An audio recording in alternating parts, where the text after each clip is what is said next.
मतलब मुझे ना समझ में नहीं आ रहा कि ये हो क्या गया? मतलब इस चीज़ को कैसे डिस्क्राइब करेंगे? पिछले बार जब न्यूज़ीलैंड हारा था तो हमने बोला था कि एक होती है हार, एक होती है डोमिनेटिंग परफॉर्मेंस और हमने न्यूज़ीलैंड को कूट दिया। मेरे हिसाब से वो एक बहुत ही डोमिनेटिंग परफॉर्मेंस थी। वो शायद मुझे लगा था कि ये इस सीरीज़ की सबसे डोमिनेटिंग परफॉर्मेंस रहेगी। लेकिन आज जो देखा ना उसको कैसे डिस्क्राइब करेंगे? आज मतलब कूटने के आगे क्या होता है? तो कूटने के आगे जो कुछ भी होता होगा ना, वो आज न्यूज़ीलैंड का हाल हुआ है। और मतलब शुरू वहीं से अब तो न्यूज़ीलैंड पहले बैटिंग कर रहा था, इंडिया सेकंड बैटिंग कर रहा था, तो ऑब्वियसली इंडिया के पास और एडवांटेज था। ड्यू आएगी, under the lights pitch better हो जाएगी बैटिंग करने के लिए, बैटिंग फ्रेंडली पिच तो थी ही। लेकिन इतना फ़र्क पड़ जाएगा ये नहीं सोचा था यार। और अगेन जिसकी हम लोग पिछले वीडियो में बात कर रहे थे ना, I think it's a result of that कि जैसे न्यूज़ीलैंड को पता है 230, 240 बनाने ही होंगे। तो उनके जो बैट्समैन आए ना, वो उसी इंडियन की वो मारने के तरीके से कि उनको पता था कि जैसे ही डॉट बॉल खेले कॉनवे ने, उसको पता था कि मेरे को स्टेप आउट करके मारना ही है। And he tried that, he got out. Ravindra ने सेम चीज़ पुल शॉट ट्राई किया, trying to be extra aggressive क्योंकि उनको पता है 200 से काम नहीं होने वाला। और उसमें 2 विकेट गिर गए उनके, 2 ओवर में 2 विकेट गिर गए। उसके बाद ना उनके पास अभी एट लीस्ट फॉर नाउ वो बैटिंग लाइनअप नहीं है, जो शायद इंडिया के पास है, जो इंडिया ने पिछले मैच में करके दिखाया। 2 ओवर में 2 विकेट जाने के बाद भी इंडिया ने मारता चला गया। वो बैटिंग लाइनअप शायद उनके पास नहीं है। कोशिश तो उनकी पूरी जारी थी लेकिन मतलब Conway and Sachin Ravindra probably हमें वो शायद उनके वर्ल्ड कप के स्क्वाड में भी ना दिखे। तो पता नहीं उनकी बैटिंग के बारे में कितना बोलना चाहिए क्योंकि शायद this is not their strongest batting that they are playing right now. And उसके बाद टिम साइफर्ट और आई थिंक ग्लेन फिलिप्स ने थोड़ा बहुत बिल्ड करने की कोशिश की बट बुमराह, जो हमने पिछली बार बोला था ना कि अगर बुमराह होता तो ये 200 भी पिछले मैच में भी 200 नहीं होने थे। आज वो दिख गया। जैसे ही वो बुमराह ने फर्स्ट बॉल पे जो विकेट लिए ना टिम साइफर्ट की, उसके बाद वो क्लियर हो गया था कि अब ये 200 भी नहीं पार होने वाला। फिर वो 3 विकेट जब 6 ओवर में सिर्फ 36 रन बनाए न्यूज़ीलैंड ने और मतलब और 3 विकेट खो दिए थे। तो फिर ना वो सवाल आ जाता है कि टू बी और नॉट टू बी वाला कि जाएँ वो 200 के पार के स्कोर के लिए या ना जाएँ। लेकिन आई थिंक उनके पास कोई ऑप्शन बचा नहीं था। It was a relentless bowling. Bumrah, Kuldeep, Ravi Bishnoi, uh, तो ये सब तो आई थिंक चैपमैन और इसने थोड़ा-सा बिल्ड करने की कोशिश की फिलिप्स ने बट विकेट्स गिरते चले गए और बाद में तो ऐसे हो गया था कि 155 पे न्यूज़ीलैंड सिमट गया और मतलब बुमराह की बात करें तो वो बुमराह ने दिखा दिया कि 4 ओवर में बुमराह ने आई थिंक 17 रन दिए और 3 विकेट लिया और वो ऐसे विकेट थे ना मतलब कि मतलब वो कोई चारा नहीं था बैट्समैन के पास, वो विकेट ही जाना था। रवि बिश्नोई मुझे लगता है वो ना एक आउट ऑफ सिलेबस क्वेश्चन आ गया है न्यूज़ीलैंड के लिए कि हमें तो जो सिलेबस में है वही नहीं जम रहा, ये और आउट ऑफ सिलेबस कैसे आ गया और उसने भी अच्छी बॉलिंग की। 4 ओवर में रवि बिश्नोई ने 18 रन दिए, 2 विकेट लिए। हर्षित राणा, दुबे और कुलदीप थोड़ा-सा एक्सपेंसिव रहे और मुझे लगता है अब ये कहीं न कहीं दिक्कत है और अब ये जो मैं दिक्कत या फिर प्रॉब्लम बोलूँगा ना, ये बहुत सारी अच्छी चीज़ों में वो एक है, एक 1% वाली प्रॉब्लम है। सो जस्ट आप बोल सकते हो कि trying to be too critical but मैं वो परफेक्ट टीम की परफेक्ट कॉम्बिनेशन की बात कर रहा हूँ। थोड़े से इंडियन फैन है, ग्रीडी तो है ही हम। मुझे लगता है वो हर्षित राणा को हम लोग जो नंबर 8 पे आज अर्शदीप को बिठाया, हर्षित को नंबर 8 पे खिलाया ना, Harshit Rana is very much work in progress as a टी20 बॉलर। हर्षित राणा ने 6 इनिंग्स है उसकी टी20 में एज़ अ बॉलर, उसकी इकोनॉमी 10.5 की है। अर्शदीप ने भी मुझे पता है पिछले मैच में रन्स खाए थे काफ़ी सारे, लेकिन अर्शदीप के पास ना एक प्रूवन एक्सपीरियंस है ओपनिंग ओवर में डालने का भी और डेथ ओवर में डालने का भी, प्रेशर सिचुएशन में बॉलिंग करने का, गुड यॉर्कर्स एंड ऑल। हर्ष उसकी इकोनॉमी 8.5 की है वर्सेस आप 10.5 की इकोनॉमी के बॉलर को खिला रहे हो। एंड आई अंडरस्टैंड कि अक्षर पटेल नहीं है तो आपको वो हर्षित राणा से आपकी बैटिंग भी मिल जाती है, लेकिन मेरी दिक्कत वहीं पे है कि जब आपको पता है कि अक्सर आपके पास नहीं है, जब आपको पता है कि वॉशिंगटन आपको तो वॉशिंगटन नहीं है ये तो ऑलरेडी पता था। तब आप किसी अपने इंडिया में फिंगर स्पिनर्स जो बैटिंग कर सकते हैं ना, इनकी भरमार है। आपके पास शाहबाज़ अहमद है, आपके पास अनुकूल रॉय है, आपके पास हर्ष दुबे है, आपके पास मानव सुतार है, शम्स मुलानी है, ऐसे विपराज निगम है। जब आपको पता था कि इस टीम में वो अक्सर तो ख़ैर पहली मैच में इंजर्ड हो गया, बट वॉशिंगटन तो आपके पास था ही नहीं, ये तो पहले से पता था। तब आपको ये इनमें से किसी को बैकअप में रखना था ना, आपने वो रवि बिश्नोई का सिलेक्शन कर दिया। हालाँकि जब साउथ अफ्रीका के खिलाफ टी20 हुआ था, तब आपने शाहबाज़ अहमद को, जब अक्षर पटेल बाहर गया था वहाँ पे, तब आपने शाहबाज़ अहमद को लेके आए थे। इस बार आप शाहबाज़ अहमद को हटा के आप म रवि बिश्नोई को लेके आ गए। तो आपके तीनों प्योर स्पिनर हो गए जो बैटिंग नहीं कर सकते। उसके चक्कर में आपको ये हर्षित राणा को नंबर 8 खिलाओ ताकि वो बैटिंग भी दे दे। लेकिन उसके चक्कर में आपको आपका बेस्ट पेसर भी कॉम्प्रोमाइज़ करना पड़ रहा है।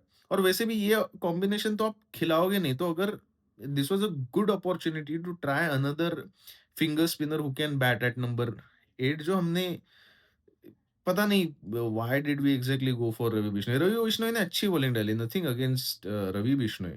मैं बस उस कॉम्बिनेशन की बात कर रहा हूँ क्योंकि अक्सर जो नंबर 8 पे आपको बैलेंस प्रोवाइड कर रहा है ना, Axar is a very good टी20 bowler I feel and also very good बै मतलब he is too good a batsman to bat at number 8 to be honest. तो वो इसलिए आप उसको कहीं भी भेज देते हो 4-5 पे। तो वो जो हर्षित की ना उतनी अच्छी बैटिंग है अक्सर जितनी, ना एज़ अ टी20 बॉलर उसकी उतनी बॉलिंग है, ठीक है? और हर्षित का मैंने एक ट्रेंड जो देखा है ना, हर्षित का पहला ओवर बहुत बढ़िया रहता है। सेकंड ओडीआई में भी उसने पहला ओवर मेडन डाला था, विकेट लिया था। उसके बाद अगले 2 ओवर में उसने 31 रन खाए। 3 ओवर में हर्षित ने 31 रन दिए, इसका मतलब अगले 2 ओवर में उसने 15-15 रन खाए। आज भी आप देखोगे हर्षित ने पहली ओवर में 4 रन दिए थे और उसके बाद हर्षित ने कुछ 31 रन दिए। अगले 3 ओवर में हर्षित ने 31 रन दिए। अगेन वो 10 की। तो उसका पहला ओवर बढ़िया रहता है लेकिन उसके बाद I don't know he gets predictable with his off cutters and slower ones तो वो दिक्कत हो जाती है। तो but he is very much work in progress. तो आपको आपका जो टी20 का स्ट्रेंथ है ना, वो जो नंबर 8 का है, वो है finger spinner who can bat. आपको वही कॉम्बिनेशन मेंटेन करके चलना चाहिए जो नहीं किया, लेकिन मुझे लगता है ये खाली इस सीरीज़ की बात है। बट अगर वर्ल्ड कप में जाते-जाते आपको पता चले कि वॉशिंगटन सुंदर आपके पास नहीं है, तो आपको किसी और फिंगर स्पिनर की तरफ देखना होगा जो आपको बैटिंग मतलब किसी और स्पिनर की तरफ देखना होगा जो आपको batting they they. Harshit Rana is not your option और हर्षित राणा के चक्कर में आप अर्शदीप को नहीं कॉम्प्रोमाइज़ कर सकते। Arshdeep is far better bowler at this point than Harshit Rana. तो ये मुझे वो कॉम्बिनेशन में खाली एक थोड़ा-सा ये लगा। I know it's because of the injuries that our men 2 players have suffered Washington and Axar but फिर भी अगर आप बैकअप देख ही रहे हो तो उसी कैटेगरी का, उसी मोल्ड का देखो। तो ख़ैर मतलब 155 फिर भी न्यूज़ीलैंड ने इतना सब कुछ होने के बाद 155 ही बनाया और उसके बाद जो बैटिंग हुई ना यार, मतलब बैटिंग एक्चुअली फिर से खराब ही हुई। फर्स्ट बॉल पे संजू सैमसन का विकेट गिर गया। ये एक बहुत अब बुरी चीज़ है संजू सैमसन के पॉइंट ऑफ व्यू से कि उसके रन नहीं आए हैं पिछले कुछ मैचेस में। लेकिन अब वो जो शुभमन गिल के फैन्स हैं ना, वो ये मत शुरू कर देना कि देखो इससे अच्छा तो गिल के रन्स थे, उसने तो इतने रन बनाए थे, संजू ने तो इतने रन बनाए, इतने ही रन बनाए, वो सब मत शुरू कर देना, ठीक है? क्योंकि देखो एक तो ऐसे नहीं होता कि संजू ने बुरा किया, इसका मतलब गिल ने अच्छा किया था ऐसा नहीं है। गिल ने भी बुरा ही किया था। उसके रन्स हो सकते हैं शायद संजू से बेहतर हो, लेकिन वो कुछ खास झंडे गाड़ने लायक रन्स नहीं थे। और आप परफॉर्मेंस देखोगे तो अगर गिल का जब कमबैक हुआ उसके पहले की अगर संजू की परफॉर्मेंस देखोगे तो वो काफ़ी गिल से बेहतर थी। On top of that Gill की प्रॉब्लम ये थी कि गिल को लाने के चक्कर में जो-जो चीज़ें आप कॉम्प्रोमाइज़ कर रहे थे, आप एक explosive batting opening partnership, successful partnership आप कॉम्प्रोमाइज़ कर रहे थे। आप नीचे रिंकू सिंह को कॉम्प्रोमाइज़ कर रहे थे, जो इसने आज इस सीरीज़ में दिखा दिया। आप उसको कॉम्प्रोमाइज़ कर रहे थे क्योंकि आपको जितेश शर्मा को खिलाना पड़ रहा था। तो just too many changes were happening just because you wanted to fit one player और वो पूरा एक बैलेंस बिगड़ जा रहा था। आज अगर संजू सैमसन के रन नहीं आते तो उसका एक ईज़ी सॉल्यूशन है कि ईशान किशन को खिलाओ और आपके पूरे बैलेंस में कोई फ़र्क नहीं पड़ेगा। आपका टीम कंपोज़िशन, आपकी टीम स्ट्रेंथ उतनी ही वैसी ही रहेगी, यू नो? तो वो मत करो कि इसकी जगह पे गिल को लाना था, नहीं। Gill did not deserve place in this T20 world cup team honestly. लेकिन और संजू सैमसन की दिक्कतें और इसलिए बढ़ रहे हैं ना, कि जो ईशान किशन बैटिंग कर रहे हैं ना, मतलब कल सेकंड टी20 में उसने करके दिखाया। आज के टी20 में भी जिस तरीके से ईशान किशन ने कुछ ज़्यादा रन नहीं बनाए, I think some he made some 20s at a strike rate of 200 plus तो है ही। लेकिन जिस तरीके से मतलब फर्स्ट बॉल पे संजू सैमसन आउट हुआ, ईशान किशन ने 1 डॉट बॉल खेली। अगले 2 बॉल पे जो 2 छक्के लगाए ना उसने, उसमें वो पता चल गया कि भाई मतलब वो क्या है ना, वो क्लियरली डिफरेंस 2 बैट्समैन के बीच में, जिनके बीच में कॉम्पिटिशन है, दिखाई दे रहा है। Ishan Kishan at this point is really pushing hard like Sanju Samson out of this team, ऐसे बोलना पड़ेगा। अगर और 2 मैचेस हैं, Sanju Samson is your preferred wicket keeper batsman, but world cup पहुँचते और 2 ही मैचेस बचे हैं अब संजू सैमसन के लिए। ईशान किशन ने तो अपना काम कर दिया है। संजू सैमसन अगर अपना काम नहीं कर पाता है ना, तो ये team management, all Indian fans, supporters सब सोचने लगेगी, क्या ईशान किशन को वहाँ पे खिलाना चाहिए? तो Sanju Samson is under pressure. एक इंडियन टीम में सिर्फ ये एक प्लेयर है अब जिसके लिए आने वाले 2 मैचेस इम्पोर्टेंट है। अदरवाइज़ बाकी कोई ऐसा प्लेयर नहीं बचा जिसको कुछ भी अलग हासिल होने वाला है इस सीरीज़ से। क्योंकि सूर्या दूसरी जो हमारी सबसे बड़ी प्रॉब्लम थी सूर्या की थी, वो प्रॉब्लम भी सॉल्व हो गई। आज जो सूर्या को देखा ना, पिछले वीडियो में जो हम लोग बात कर रहे थे ना कि वो 10% कहीं मिसिंग है। आज वो मक्खन वाला सूर्या दिखा। उसने एक इश सोधी की बॉलिंग पे एक स्वीप मार के स्क्वायर लेग के ऊपर से बाउंड्री ली। अगले ही बॉल पे उसने कट मार के ऑफ साइड पे स्क्वायर ऑफ साइड पे बाउंड्री ली। वो है टिपिकल सूर्या कि outside the of, extreme outside the of, 6-7 stump line पे जो एक बॉल थी उसने वो पिकअप करके स्क्वायर लेग के पे छक्का मार दिया। तो वो जो सूर्या जो वो मक्खन की तरह बैटिंग करता है ना, तो वो आप बॉल कहीं भी डालो फिर, उसको वो वहाँ मार देता है कि जहाँ पे उसको मारना है। वो लेग साइड वाली बॉल को भी ऑफ साइड की तरफ मार सकता है, थर्ड मैन की तरफ मार सकता है। वो मतलब वो जो उसका क्वालिटी है ना, वो आज की मैच में दिखा कि आप कहीं भी डालो, मुझे स्क्वायर लेग पे मारना है, ऑफ साइड पे मारना है, मुझे सीधा मारना है, मैं मेरे को जहाँ चाहिए वहाँ मारूँगा। वो देखने को मिला और 10 ओवर में खत्म हो गया यार मैच, 10 ओवर में 15.5 की इकोनॉमी से हमने रन्स बनाए। मतलब पिछले मैच के परफॉर्मेंस को भी हम लोग कंसिडरेबल मार्जिन से सरपास कर गए। उसके ऊपर भी हमने लगभग 20% एक्स्ट्रा, मतलब उस परफॉर्मेंस को हम लोग सरपास कर गए और मुझे मुझे समझ में नहीं आ रहा कि अब बचा क्या है इस सीरीज़ में? मैं न्यूज़ीलैंड के पॉइंट ऑफ व्यू से सोच रहा हूँ, मुझे कहीं न कहीं लग रहा है ना न्यूज़ीलैंड एक कहीं जानबूझ के बुरा तो नहीं खेल रहा, बिकॉज़ उनकी जो बैटिंग ऑर्डर है वो ऑलरेडी गड़बड़ है। डैरेल मिचेल को नंबर 5 पे ला रहे हैं। रचिन रवींद्र, डेवन कॉनवे की टीम में जगह बन रही है, नहीं बन रही, टू बी ऑनेस्ट वो शायद 4 साल पहले, 5 साल पहले टी20 में वो फिट बैठ सकते थे। उस टाइम जैसे जिस तरीके का टी20 गेम था, शायद उस टाइम पे वो टी20 में बैठ सकते थे। आज के टी20 में वो नहीं बैठ रहे और तो मुझे लगता है डेवन कॉनवे की जगह फिन एलन आएँगे। वर्ल्ड कप में आते-आते डैरेल मिचेल नंबर 3 पे बैटिंग करना शुरू कर देगा और जो उसने करनी भी चाहिए, टू बी ऑनेस्ट। तो मुझे नहीं लगता ये, आप उनका वर्ल्ड कप का स्क्वाड देखो ना तो अच्छा स्क्वाड है। बट ऐसे लग रहा है कि वो जानबूझ के शायद अपने पत्ते नहीं खोल रहे या फिर पता नहीं क्या सोच है उनकी। लेकिन मैं अगर even from New Zealand point of view ना, आज का match was was embarrassing, embarrassing. India के लिए भी ऐसा कुछ बचा नहीं है कि जो शायद वो देखना चाहेंगे कि हमें और क्या चाहिए। मैं तो बोल रहा हूँ आगे कुछ एक्सपेक्ट नहीं करना है, ये सीरीज़ कॉल ऑफ कर दो क्योंकि जैसे मैंने बोला शायद संजू सैमसन को वो 2 मैचेस खेलने हैं।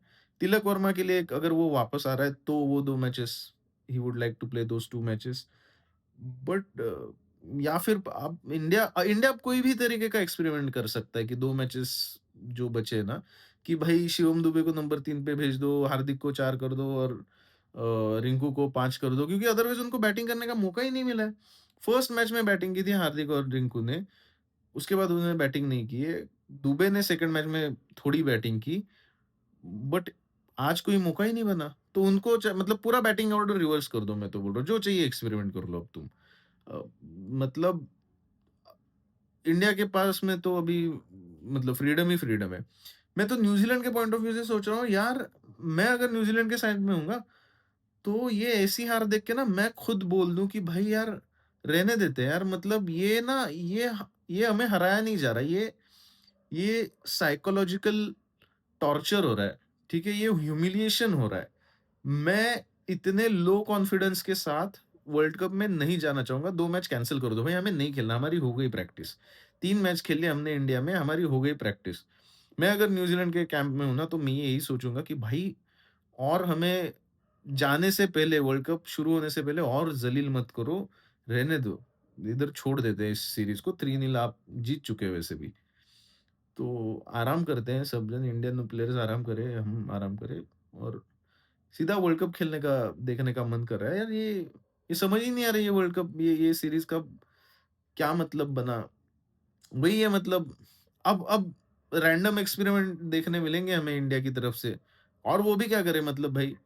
और उसके बावजूद एक बहुत बड़ा क्लियर गैप है दोनों टीम्स के बीच में। एंड मतलब एट दिस पॉइंट ऐसे मुझे लग रहा है कि शायद शायद वो भी Australia and South Africa, these are 2 teams जो शायद इंडिया से नज़दीक है टी20 गेम में। बट मोर और लेस ऐसे लग रहा है कि India is considerably ahead than most of the teams in this world cup. ये अगर इंडिया वर्ल्ड कप नहीं जीतता ना, तो ये इंडिया ने वर्ल्ड कप गँवाया है।